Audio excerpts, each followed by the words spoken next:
The Law of One, Book 5, Fragment 15, Session 26, February 17th, 1981. Jim. The following information refers again to Carla's two experiences with LSD.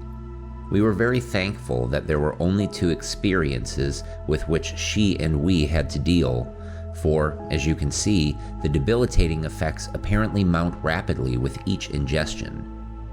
The sessions in Book 2 of The Law of One were necessarily shortened in order to conserve the vital energy of the instrument which had been drained by the LSD.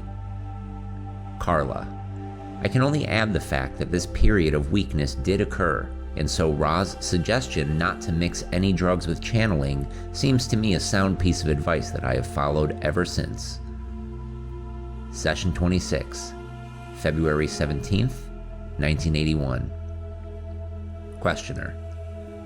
The instrument asks, how long will the debilitating effects that I am experiencing due to the LSD last, and is there anything that we can do to make the instrument more comfortable? Ra. I am Ra. Firstly, the period of weakness of bodily complex is approximately 3 of your lunar cycles, the first ingestion causing approximately 1 of your lunar cycles, the second having a cumulative or doubling effect.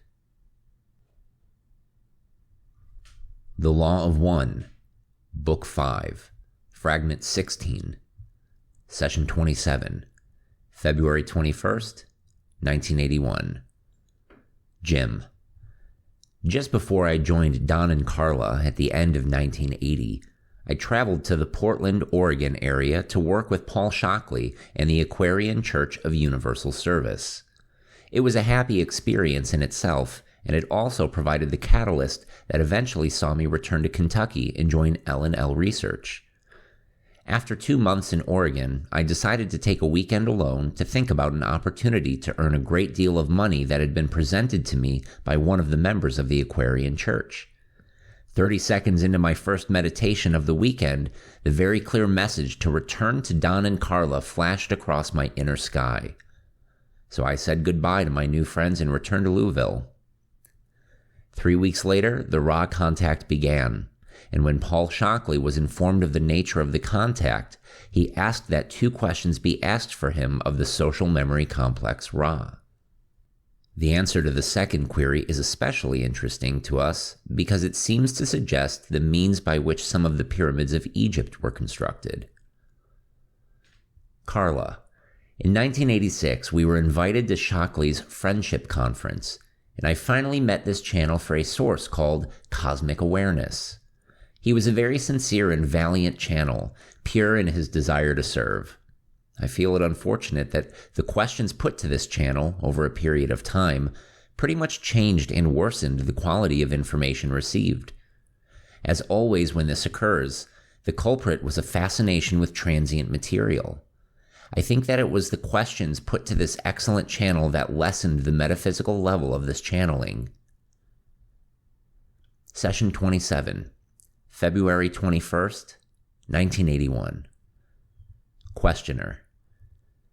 Jim has felt the obligation to ask 2 questions that were asked of him by Paul Shockley, and I will ask those 2 first in case you are able to answer them before we get started. The first question. Paul Shockley is presently channeling the same source which Edgar Cayce channeled, and he has received information that he took part in the design and construction of the Egyptian pyramids. Can you tell us what his role was in that effort? Ra. I am Ra. This was in your space-time continuum, 2 periods and 2 lifetimes. The first of a physical nature working with Confederation entities in what you know of as Atlantis. This approximately 13,000 of your years ago. This memory, shall we say, being integrated into the unconscious of the mind-body-spirit complex of this entity due to its extreme desire to remember the service of healing and polarization possible by the mechanisms of the crystal and the charged healer. The second experience being approximately 1,000 of your years later, during which experience this entity prepared, in some part, the consciousness of the people of what you now call Egypt. that they were able to offer the calling that enabled those of our social memory complex to walk among your peoples. During this life experience, this entity was of a priest in teaching nature and succeeded in remembering in semi-distorted form the learned teachings of the Atlantean pyramidal experiences.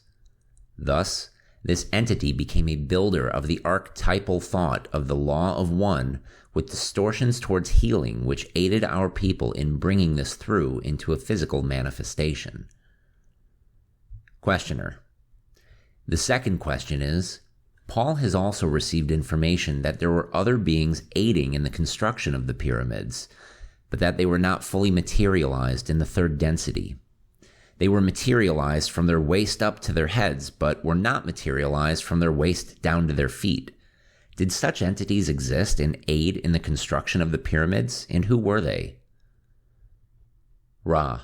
I am Ra. Consider, if you will, the intelligent infinity present in the absorption of livingness and beingness as it becomes codified into intelligent energy, due to the thought impressions of those assisting the living stone into a new shape of beingness. The release and use of intelligent infinity for a brief period begins to absorb all the consecutive or interlocking dimensions, thus offering brief glimpses of those projecting to the material their thought. These beings thus beginning to materialize but not remaining visible.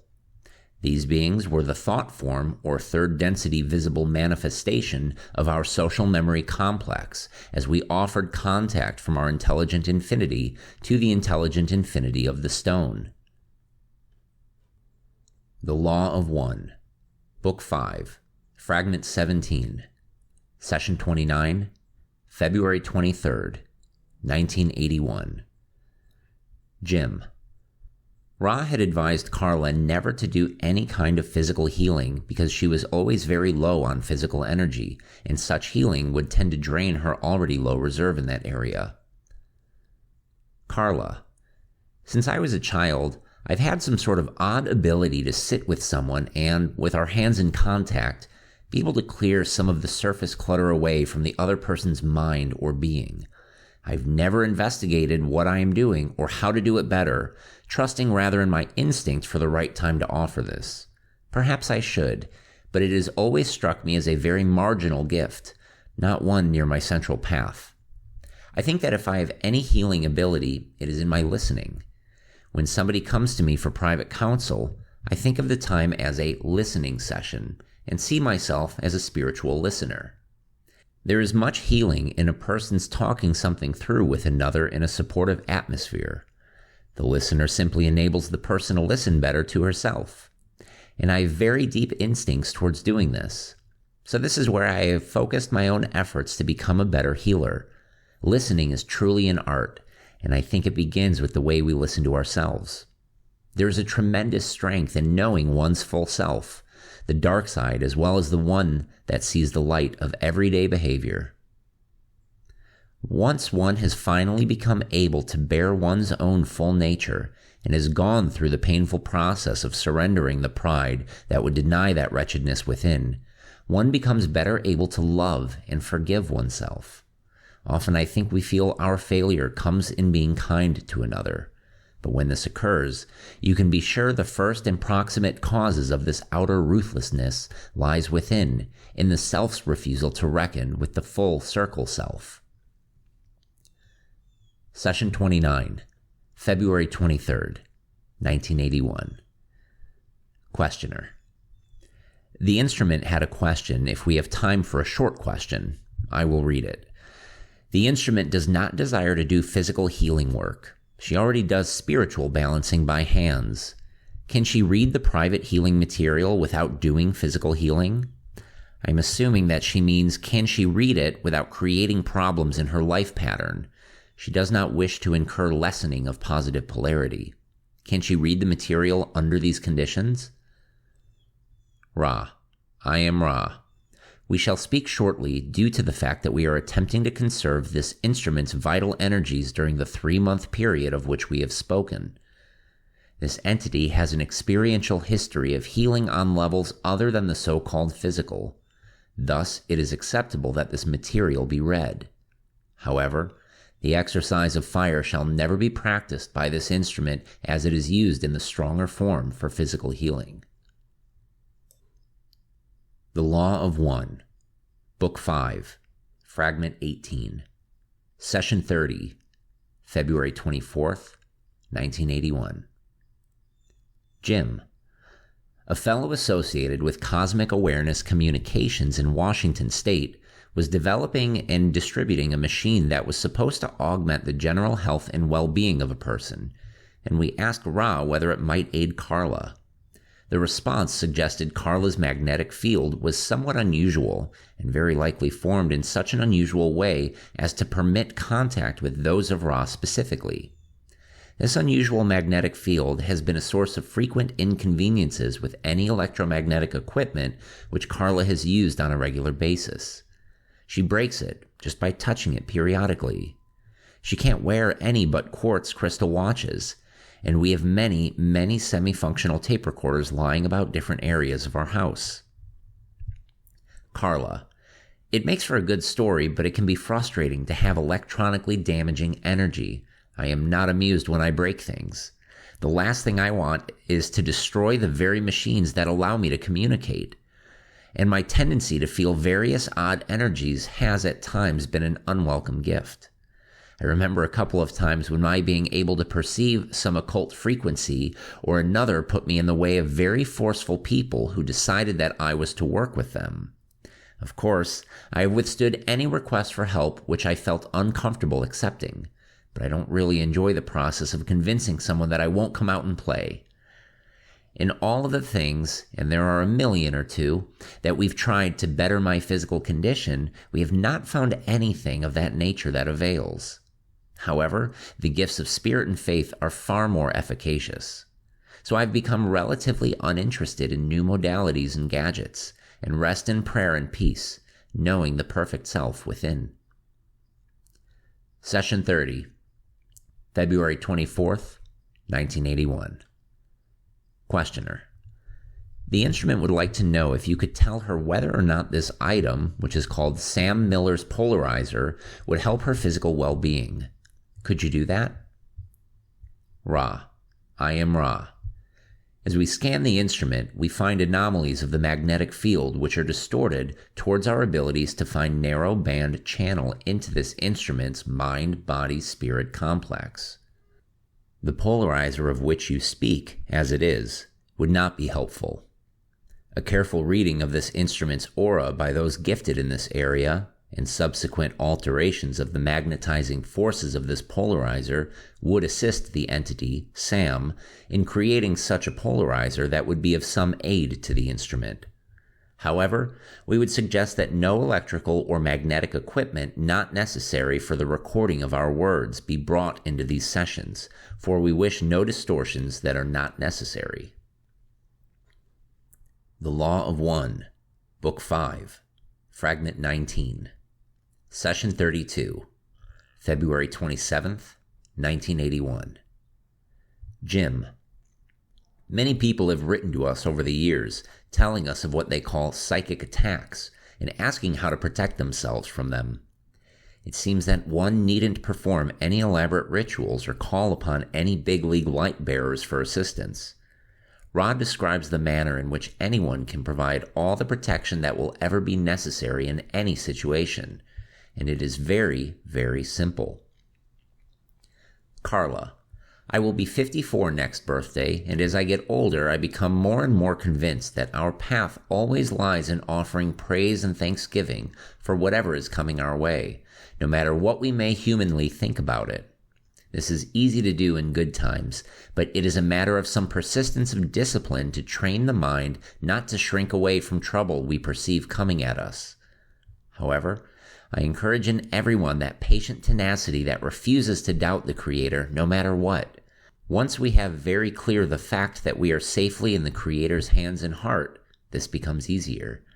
But the work is never fully done, for we fail again and again to witness to the light, and this causes confusion in our patterns of destiny. Session 32, February 27th, 1981. Questioner: I have a question that I will throw in at this point from Jim. I will read it. The instrument's physical vehicle is now in the process of recovery from the ingestion of a chemical. She was ignorant of the opening that she was creating. How may the three of us present be more aware of how such openings may be created in our actions and our thoughts?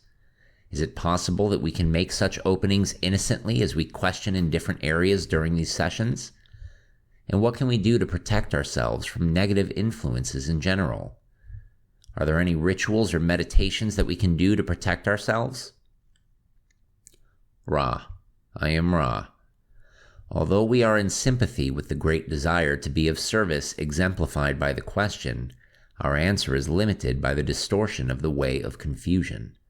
We shall say some general things which may be of service in this area. Firstly, when this instrument distorted its bodily complex towards low vital energy due to this occurrence, it was a recognizable substance which caused this.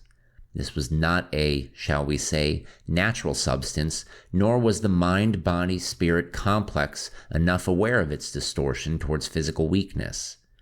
The natural ways of, shall we say, everyday existence, in which the entity without the distortions caused by ingestion of strongly effective chemicals may be seen to be of an always appropriate nature. There are no mistakes, including the action of this instrument. Secondly, the means of protection against any negative or debilitating influence for those upon the positive path was demonstrated by this instrument to a very great degree. Consider, if you will, the potentials that this particular occurrence had for negative influences to enter the instrument. This instrument thought upon the Creator in its solitude and in actions with other self, continually praised and gave thanksgiving to the Creator for the experiences it was having. This in turn allowed this particular self such energies as became a catalyst for an opening and strengthening of the other self's ability to function in a more positively polarized state. Thus we see protection being very simple. Give thanksgiving for each moment. See the self and the other self as Creator. Open the heart. Always know the light and praise it. This is all the protection necessary.